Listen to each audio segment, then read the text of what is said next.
Hello and welcome to the Kentucky Today podcast. I'm Lawrence Smith, the editor of Kentucky Today, alongside our usual crew, managing editor Mark Maynard, content editor Chip Hutchison, and life issues reporter Tessa Redmond. Good to see all of you again. We're back together again after Tessa was on assignment last week. We're going to talk about that assignment shortly as we talk about top stories. But Chip, I want to begin with you. What is your top story of the week that was on Kentucky Today or that you personally worked on? The revival that happened at Hartford Baptist Church. We had a story a few weeks ago on the revitalization effort there. That church was down a few years ago to just a handful of people. And Clint White's been the pastor there for the past 2.5 years, each year has a revival, and had just a remarkable revival March 8th through 10th. A lot of churches don't have revivals anymore, but he says they still work. But he cautions that a church has to be prepared for revival. It's more than just setting a meeting date and getting someone to come in to preach. He said they prayed hard, they worked hard. The result was each night, and this was March 8th through 10th, they had altar full of people. And the invitation continued for 20 to 25 minutes. Said they had to move a table off from in front by the altar to make room for more people coming to the altar. And Luke Lesmaster, who's the executive pastor of Grace Point Baptist Church here in Louisville, was the revival preacher.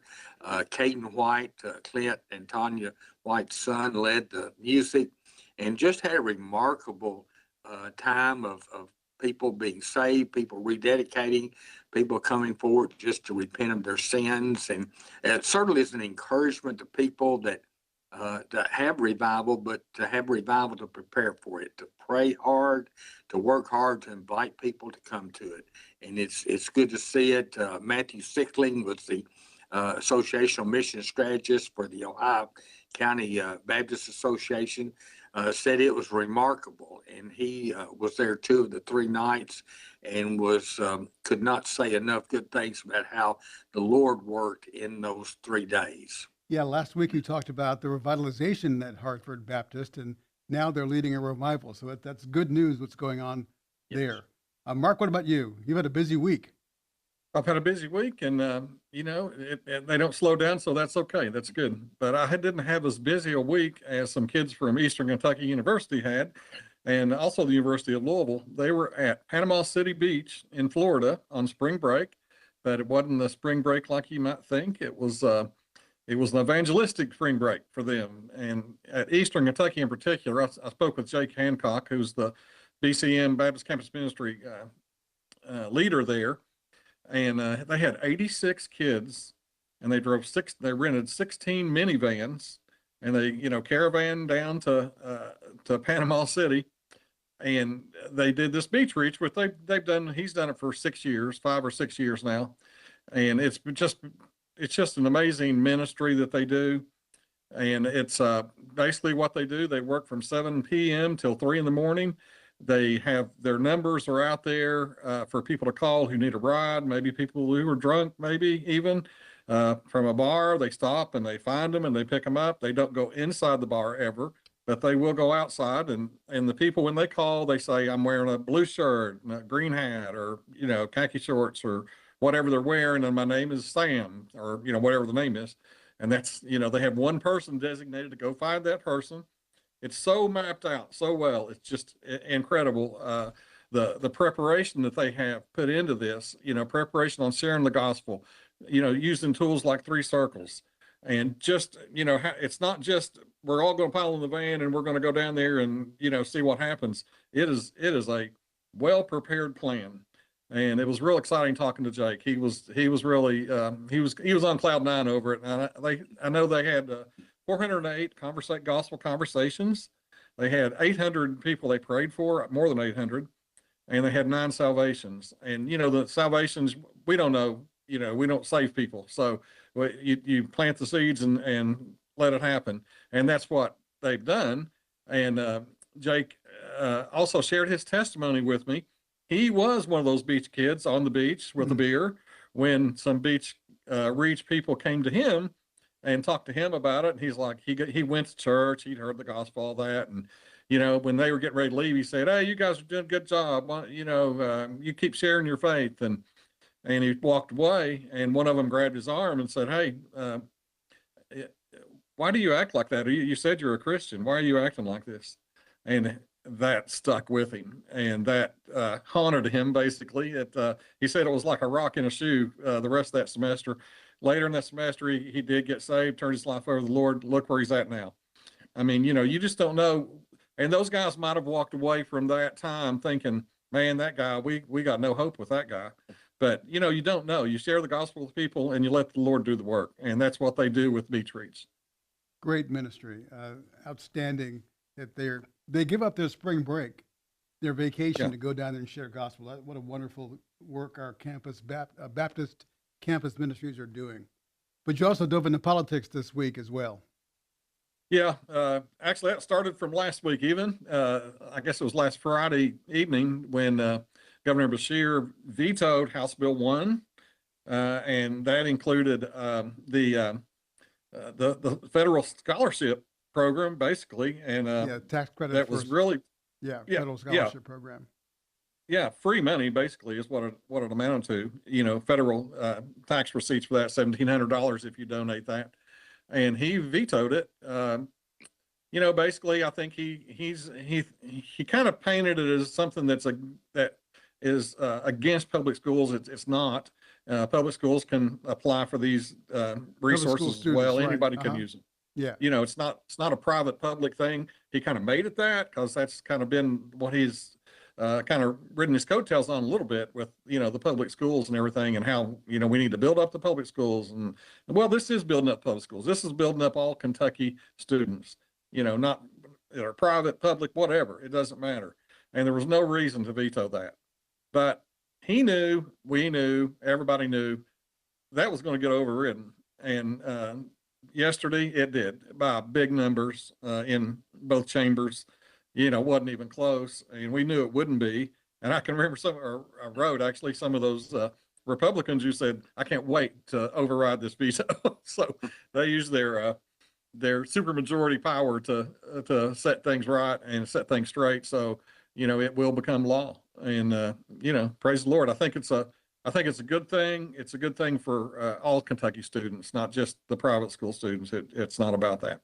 Well, it's no secret that the governor is positioning himself for national politics. So I think that was part of that played into this as well. Yeah, I think it did. Although he has been against that even before. You know, he would be against it anytime, I think, to be honest with you, just because of the how he feels about that it's taken away from public schools. But you're right. I mean, that factored in probably. Yeah.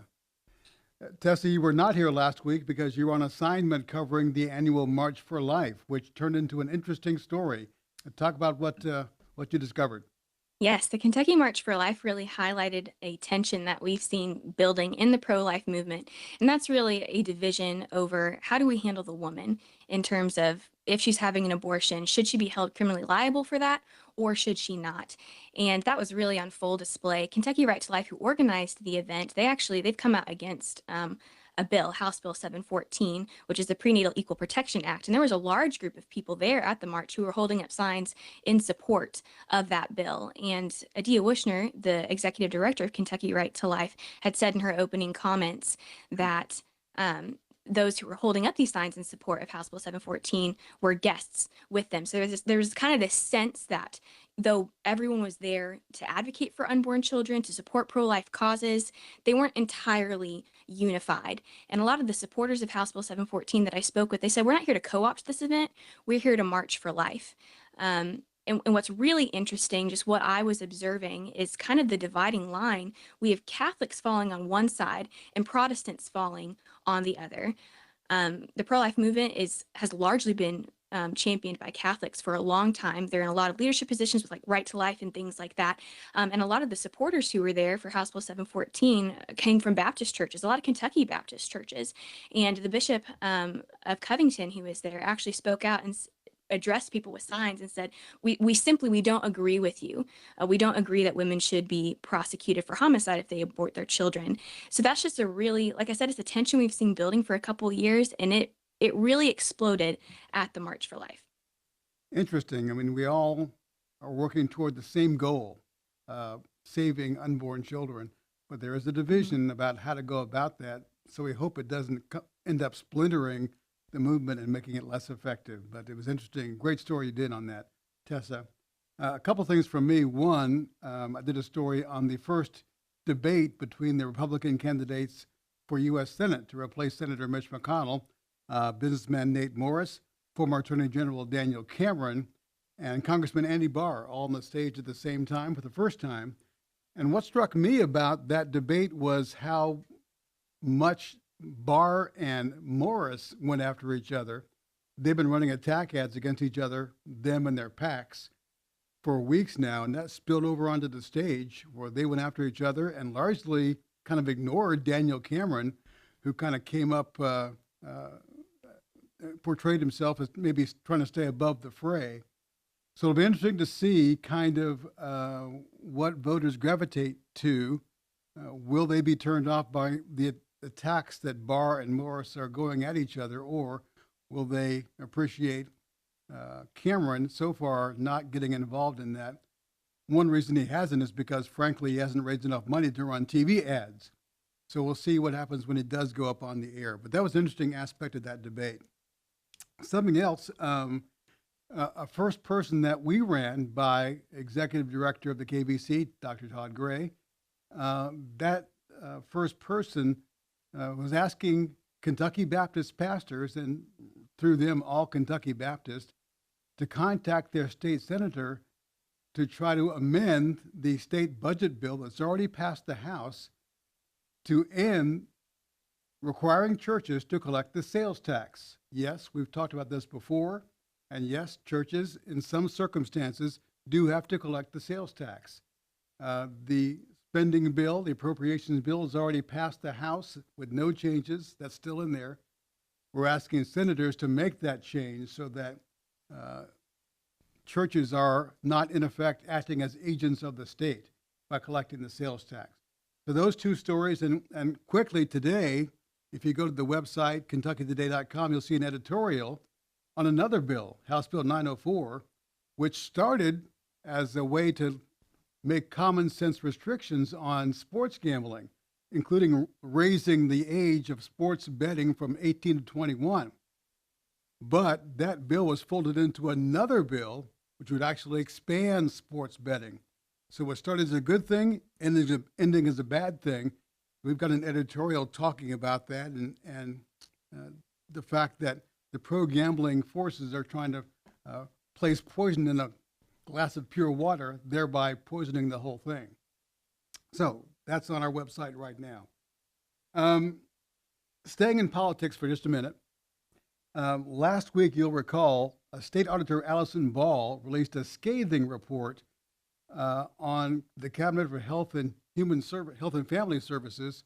And she said that organization, that state agency, was failing foster children. In her report, which really outlined the number of kids who are being housed in office buildings and places like that are not secure. I interviewed her about that, and she had some good things in that interview to say about faith-based organizations like Sunrise Children's Services. You'll hear that. But I began by asking her why she launched this investigation in the first place. Sure. It's a great question. There's a bit of a history here. Lawrence, as you'll remember, back in 2022-23, news outlets started reporting about foster kids sleeping in the L&N building in Louisville. And I wasn't state auditor at the time, but I heard the news stories, same as other Kentuckians, and I was really concerned about it. I had been a prosecutor years before doing dependency, neglect, and abuse cases. So I dealt a lot with foster kids. And I've always just had a heart for what they go through and the circumstances that surround their situations. So I paid attention to that story back then. The cabinet for a while was saying that they were working to resolve it. It was just a crisis situation. It was an emergency, and it wasn't going to continue. And so I kind of had in the back of my mind, this is something worth keeping an eye on, because if it ever were to be restarted or just continue, then we need to know about it and it needs to stop. So when I became state auditor, shortly after that, the ombudsman was added to the auditor's office, and that's a dedicated part of my office that looks just at CHFS. They look at the Cabinet for Health and Family Services. They investigate. They make recommendations to fix problems. That's the sole purpose of what they do. So one of the first things that we decided to do when they came over here was to look into the foster kids sleeping in office building situation to find out, had it stopped, was it ongoing? So we conducted a preliminary investigation a little over a year ago to find out, was this still a problem? And when we did that, we found, in fact, that it was still a problem, and it wasn't limited to Louisville. It existed all over the Commonwealth of Kentucky. And at one point in time, the cabinet was suggesting that it was just older kids, very difficult to place, 16, 17-year-old boys, primarily, who were violent. And when we did our preliminary investigation, we found out that was not accurate. Like, there are those types of boys, but at that point in time, we found children as young as 1, 2, and 3 who were being housed in office buildings. So this showed us that it was ongoing, and it was still a serious situation.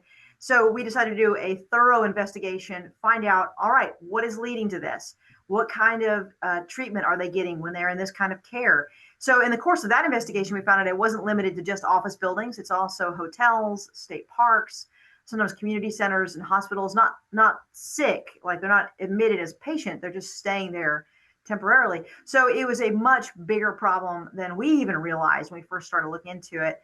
And it really amounts to having two types of populations. You do have the kids that are more violent, have some real serious behavioral issues, need some real oversight.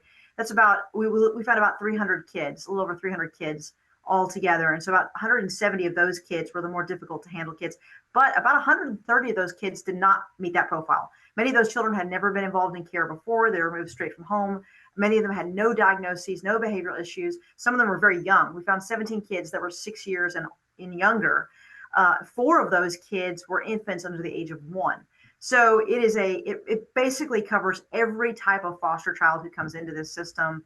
And it's a real serious issue. And then when we dug into it, we found out that the type of care they were receiving was not sufficient for either type of those populations.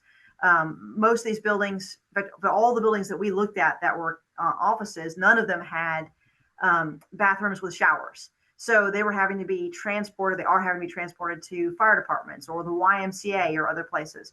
We found really sketchy documentation showing that they were receiving their medication, showing that they're getting their therapy, showing that they're going to school. Some of these kids were getting it, just wasn't getting documented, but in some instances they weren't getting it at all. So very difficult to find out how they're being cared for. Many of these kids were at risk of being a runaway. They have a very significant number of kids that in fact do run away from office buildings. The buildings themselves are very accessible to the public. Many times there are other offices within those buildings. They're a strip mall, they're in a high rise, they're by an interstate. So that we found out was a whole nother risk that we hadn't even contemplated. You have kids running away. One girl in particular, she ran away from her office building that she was staying at. It took them 2 months to find her. When they found her, she was sleeping in a tent with a middle-aged man who was wanted for murder.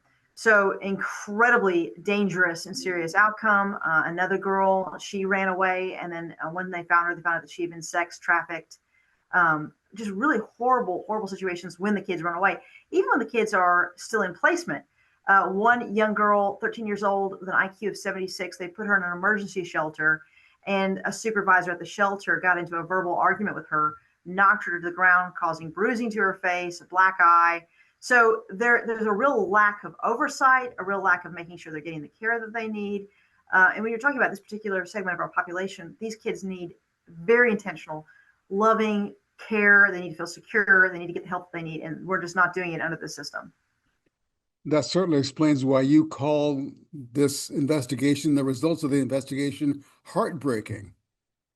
They're deeply heartbreaking. And it's like the more you find out, the worse it gets. So one of the office buildings we look at, I'm going to read you this letter that these kids get. So when they're put in an office building, they have a letter they receive that says, "Hello, unfortunately, we have been unable to secure a placement for you. We are continuing to look for a placement for you until we locate one. You'll be spending time with DCBS staff. This is a tough situation for everyone." And I think that just underscores, like, these kids feel like they are not wanted. Nobody wants them. They're not getting the care and the treatment they need. It is heartbreaking on absolutely every level. Is this a problem with the cabinet's management of the foster care system, or is the system just overwhelmed? I think it's both. In fairness, I do. the cabinet absolutely needs to be doing a better job. And in our on-site visits, we found that there were a number of social workers who were really trying the best they could, and they really do care about these kids. But the system that has been in place is unfortunately becoming permanent. It was supposed to be an emergency crisis situation, and it's becoming baked in, and it really does not work to meet the needs of these kids. So you do have absolutely a CHFS issue. That's a big, big, big part of it. But there is a decrease in available foster parents, and that's a problem too. So it needs to be a much more aggressive, much more intentional recruitment process. We need to figure out more treatment possibilities that are available for these kids. So it is multifaceted, but the cabinet is I think really breaking down on almost every level that they're involved with. And it is a crisis situation, but it's becoming more ongoing. We need to have an off ramp. We need to have a strategy to how to resolve this and fix this. One of the things I suggested was engaging the faith-based community.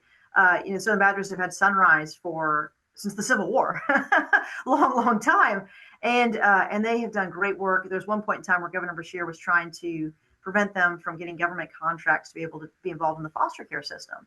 And Lawrence, you'll remember I signed a letter along with other constitutional officers pushing back against that and saying, hey, Sunrise has a tremendous track record. You need their assistance. So we really need to engage the faith-based community so much more. There's actually a Southern Baptist Church in Bowling Green that has provided a house. And that region is no longer using office buildings to house kids because this church has donated a house that has a bathroom and a kitchen and 3 bedrooms. And one young child said that we're told when he was staying there that it was the nicest place he'd ever stayed in his life. So absolutely, there is a significant role for the faith-based community, and I think that will fill in a lot of the gaps that the cabinet is encountering right now. That's where I was going next. As you said, in 2021, Governor Beshear tried to end the contract with Sunrise, but it sounds like right now the state needs to really embrace and support private agencies such as Sunrise to help solve this problem. 100%. And we have seen a massive decrease from 2023 to now. So the numbers are only going down. And I hear from the faith-based community all the time that there are people ready, willing, and able who want to step in to care for these kids. And I think it's important to remember 130 of the a little over 300 kids that we found were not high risk, high requirement children. They were pretty ordinary kids who have ordinary issues. You do have the more high risk, more high maintenance kids. And there are people who are willing to step up and care for those kids too, which I think, the Christian community has always seen hope for every situation. And so they're well placed and well prepared to, not give up on anybody and see a future for all these kids. So absolutely, there needs to be a lot more with the faith-based community. The audit laid out several recommendations to fix the problem. Give us a couple of the primary solutions, the highlights that you want to be put in place. Absolutely. Well, I do think a big number one is engaging the faith-based community. That's why it's wonderful you and I are talking today. And it's not just needing foster parents, which that is a real key. But even if you can't assist with being a foster parent, the church in Bowling Green that has fixed up a house, donated it, made it available, they make whatever repairs are needed. They've had HVAC people come in and they'll fix, because that's their area of expertise. They'll fix the HVAC. People who donate backpacks filled with stuffed animals and clothes for kids that need help. So it's not just, hey, foster parents, that's all we need. There's a wide variety of needs in that. Washington State has actually started to develop a community when someone is a foster parent, where you can have respite care if you need to go, on vacation, or you've got to have some time where you're doing some other things. And I think that's another area where the faith-based community is just ideally suited to be able to assist in that kind of wrap around, we're going to be in this with you, help. And it's made a big difference in Washington State of keeping people in the foster parent system. You've just got more help. So I think that is a big number one. Obviously, the cabinet has a lot of work to do. They have no formal guidelines and policies in place to make sure you're getting your medication, make sure you're getting your treatment. There's a lot that can be done internally in the Cabinet for Family Services. The General Assembly, I know, is eager to step in where they can help. There probably does need to be an increase in money available to help foster parents with resources they need, and also to make sure there's more treatment facilities available for those instances. But it's a wide variety. The faith-based community is a huge part, though, of fixing this problem. Has the cabinet responded to your report yet? Not yet, and they have 15 days to do so. So I expect them to take the full 15 days to answer. And so this was released earlier. It was released on Monday earlier this week. But under the statute, it's interesting. This is not a technical audit. It's an investigation by the Ombudsman's office, which has different rules than the audits do. So the Ombudsman investigations begin with a release and then a 15-day period of time in which the cabinet can respond. And then there's a certain period of time in which they have to then say what recommendations they've taken up, what actions they've taken, and things like that. Final question, and you talked about this some. What can Kentucky Baptist do to help solve this crisis? Well, Kentucky Baptists have always been involved in this problem for as long as we've been a state almost. I mean, the Baptists have been right there, Sunrise. So I would say keep doing what you're doing and please do more of it. State Auditor Allison Ball, since that interview, Governor Beshear has come out throwing shade on that report, saying essentially it was inaccurate. And Ball responded by saying, well, we used your numbers. So if it's not accurate, then your cabinet gave us the bad numbers. But bottom line, there are still, she says, kids out there trapped in the foster care system who are not being cared for adequately. And she talked about, Chip, you remember this. This was before I came to the KBC. But the governor in 2021 tried to end the contract. But it's good to hear Allison Ball say services of places like Sunrise are needed.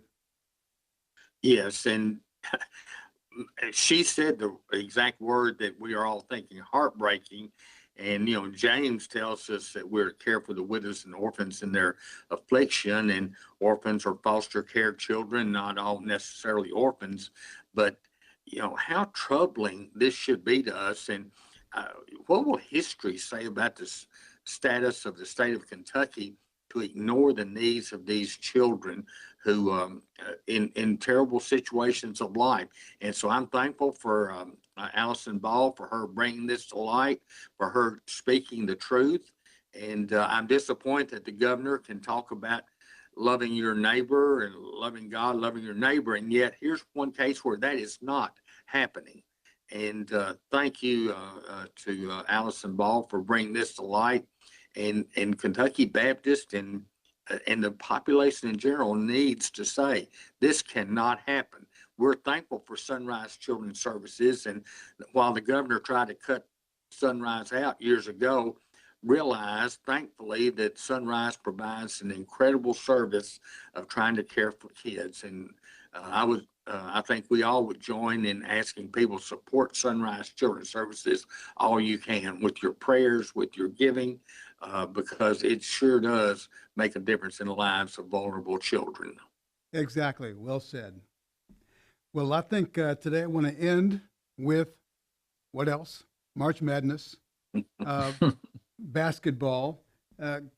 Give me in just a couple of minutes your expectations, Chip and Mark, for the Wildcats, and I'll give you mine later on for the Cardinals, and who your Final Four picks may be. Mark, we'll start with you, and then I want to hear later on from Tessa, who is not a huge sports fan, but is probably smarter than the rest of us about this. So let's start with you, Mark. Okay. Well, I had a better feeling about Louisville until today when it was announced that Mikael Brown is not going to be able to play this weekend with his back issues, but he was out there in the shoot around today. I don't know. I know shoot arounds are different than full games, but anyway, it'll be interesting to hear what the Cardinal fans say about that. And I think they could get bit by the upset bug in the first round. And I really originally had them going out in the second round, not the first round. But with this news, I'm going to put them out in the first round. UK could lose first round. Don't think they will. Facing an old coach, Herb Sendek, who was on Patino's staff in the 90s. I think Kentucky gets by the first game. They will not get by the second game. It's going to be a long march for the Bluegrass State. As far as my Final Four, I have Duke, Houston, Michigan. Choke on that one, right? Duke. Yeah. Michigan and Purdue. I mean, is that just and I'm gonna go with the Boilermakers winning it all. Wow. Okay. Wow. Upset City. Chip, quickly, What's going to happen to the Wildcats and your Final Four picks? Okay, difficult to do this in a short time, but in the East, of course, Duke looks like might have a cakewalk through that regional, although there's no way I can predict Duke to win that regional. So I'm picking St. John's out of that regional. I do think Louisville's going to struggle against South Florida, but Yahoo Sports on a story today listed 11 teams that they think can win it all, and Louisville was one of those 11. It was the lowest seeded team of the 11, but it was comparing offensive and defensive efficiency. But I'm picking St. John's out of the East, Florida out of the South. I'm picking Arkansas, and then in John the Midwest. Calipari. Yes, and you know, I'm basing that on A Cup is just a great player. He might be the first pick out of the draft. I don't know. I can see that happening. But then I think out of the Midwest, it would be Kentucky or Alabama. I'm going to pick Kentucky, although I don't think they'll win. I think they will beat Santa Clara. I don't think they can beat Iowa State in the second round, although I wish Tennessee State would upset Iowa State. Tennessee State is a 15 seed. One of their players is Jabrion Spikes, who is from my hometown of Princeton, Kentucky, played last year at Georgetown College, and so that's my sentimental favorite to win that game. But overall, I'm picking Florida to repeat. Okay. All right. Tessa, give us your wisdom. Well, guys, I don't follow college basketball. I don't have time, but I know basketball because I played all the way through high school and I was a starter on varsity. I love basketball. So I'm just running on vibes and home state loyalty. I have deep roots in Texas. So I am pleased to report that, Mark, I followed you. I think Louisville's going to be out in the first round. I think Kentucky's going to go out to Iowa State in the second. That's just the vibes that I've got. But for Final Four, we are people of faith. So I'm saying California Baptist. And then Houston. And I think Houston might take it all. That's kind of I'm not going to say bet, but that's what I think. That's what I have in my bracket. And then also University of Texas and Texas Tech as well, all in the Final Four. Only time will tell, but those are my state loyalties. Hey, your vibes are as good as our guesses, that's for sure. For I'm me, sure there's a science, but Louisville could either lose in the first game or they can go to the Final Four. It doesn't help, as you said, Mark, that Michael Brown apparently is not going to play. We'll see. Right. But I have the Cardinals beating South Florida regardless, but losing next week or the next game to probably Michigan State. I think that's who they play after that. So I don't have them going past the second round. I hope I'm wrong, but that's what I think. My Final Four picks are UConn, Houston, Arizona, and Michigan. And I have Houston winning it all. So I think you and I agree, Tessa, that Houston, which was runner-up last year, may come through this year. So we'll see. Tessa, you probably will beat all of us in this guessing game. But it's going to be fun to watch as the tournament unofficially got underway on Tuesday, but officially on Thursday. All right. That was fun. Thanks for watching and listening. Please tell others about KentuckyToday.com and give us a good 5-star review on Apple. And for more information on the Kentucky Baptist Convention and the cooperative program that makes this program possible, go to kybaptist.org. Lord willing, we'll see you next time on the Kentucky Today podcast.